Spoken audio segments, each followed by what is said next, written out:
I tell you what a game of football. At 1-0, you think, right, United have been a bit sloppy there. Unlucky maybe to concede in the manner that we do. Not a problem. Even with a rotated side, which I don't think it's not an excuse, that. It's a factual thing. Bit of a rotated side. Gaffer's having a look at who he can have a look at. We established a little bit of control, and Spurs were not good. At no point was I like, we're under the cosh here a little bit. Like, are we going to get away from this one? We need to alleviate. Not at any point during the game, actually. And then they score a second against the run of play. I mean, even the first was a little bit against the run of play, wasn't it? And then it's 2-0, and you're like, probably not going to get back into this now. Like, scoring when they scored was such the perfect time to put a goal away. You're like... And then they get a third, and you're like, because United pushed. But it's Spurs, innit? And United get one, just get one, whatever. But then when we got the second, you're like, And just before you got the second, you kind of like, I think if we get one here, and the one on the keeper, like Bayern at the third, that is moaning about it. But by the letter of the law, it is a foul. Why are his hands up near the keeper? Why is he putting his hands on the keeper like that? When you see the penalty that United conceded against Rodri last season, and you go, you can't touch the goalkeeper. Like, you can't touch the goalkeeper. It is a foul on the goalkeeper. There's no VAR. It's not going to get overruled. But it was a foul. Was that the third or the fourth? I can't remember. Anyway. Nothing happens. Oh, except that United managed to go and get another goal. And somehow the game ends up 4-3. It's just one of those mad, baffling games of football, which... I've just seen the XG for the game. Spurs didn't even get a full goal. Come away with 4. There's some good stuff and there's some bad stuff. The good stuff, this United team don't know they're done under Amorim. Now that's a fantastic trait to have. That's a proper United trait to have. Don't know when you're done. Kind of able to just score a goal at will. That's a good thing. That's a good thing. It is a good thing. Obviously Ahmad, sensational. He's just sensational. Makes things happen. Like, he absolutely sent Fraser Forster's head completely west, the way he pressed him. And to gamble the way he did and win it the way he did for that second goal. Unbelievable stuff. Absolutely unbelievable stuff. Well done. Again, well done. Attitude, grit, determination, everything. And then he's got the quality with the ball on the other side of that as well. The bad stuff.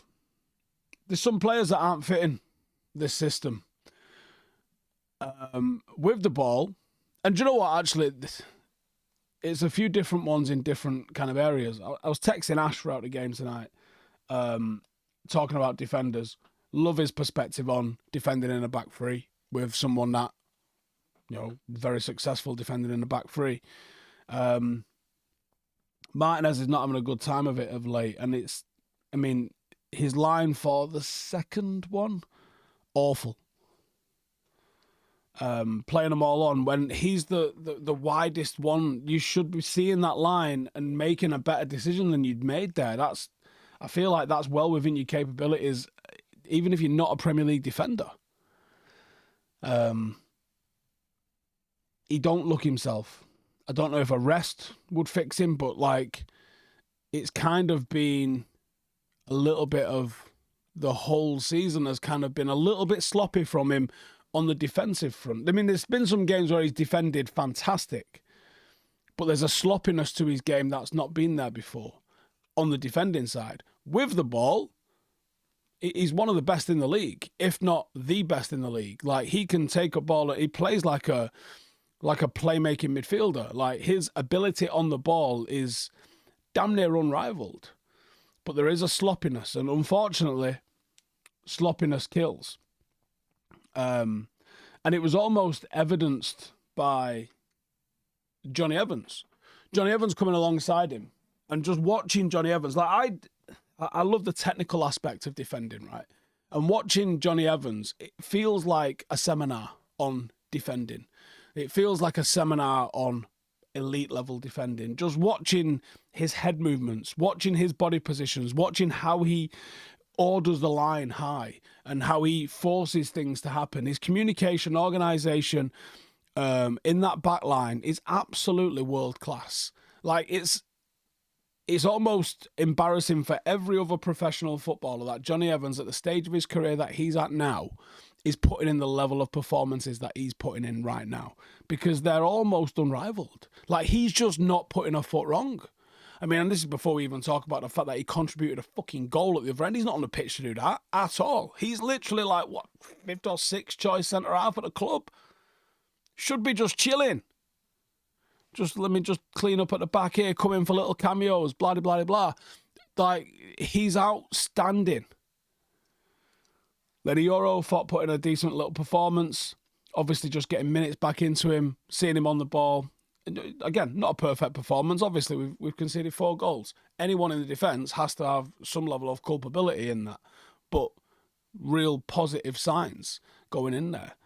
And proactive from the manager. Substitutions coming on and making things happen. There might have always been an element of that going to happen. It might have been inevitable because he's rested some big players there. You know, the likes of Mainu, the likes of Ahmad.